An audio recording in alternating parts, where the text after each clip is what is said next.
welcome to another YouTube video. Today we are doing another outfit of the day, and I once again am clad mostly in velvet because that's half of what I do. It's either velvet or studs, or velvet and studs, which is kind of the case today. I got the chains going on with it. So anyways, I hope you enjoy this. This outfit, actually nothing on this outfit was made by me for a change, which is very, very unusual for what I do.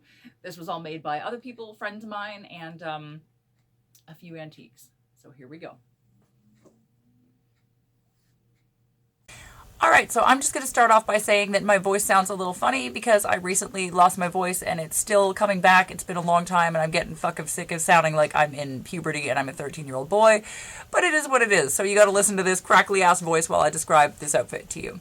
So this is a beautiful velvet dress which was made by a friend of mine. Look at the bell sleeves. They're actually adjustable, which I'm showing you here. See, they scrunch up and they pull down depending on how you want to wear them. I wear them scrunched up a lot so that they stay the fuck out of my way while I'm trying to cut stuff out. The leather harness was actually made by another friend of mine who does leather work. I have also made a couple of those harnesses, but this one was not. That one was made by a friend of mine. The boots are directly from the 90s. They are by Pen & Gal and Dreams, and they are gorgeous. They're really high quality. They've lasted me since I bought them 1,010 years ago. The tights are not super exciting. They're just like a $5 pair of tights from some like teenager store, but they go with absolutely everything, which makes me very, very happy. The hat I got in an antique market at an antique show in Paris, Ontario.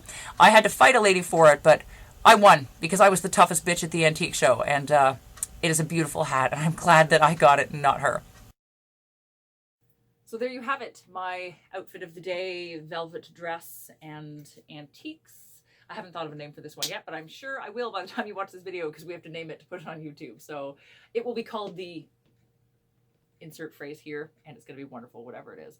So I hope you enjoyed this video, and if you did, please give it a thumbs up. Please subscribe to my channel.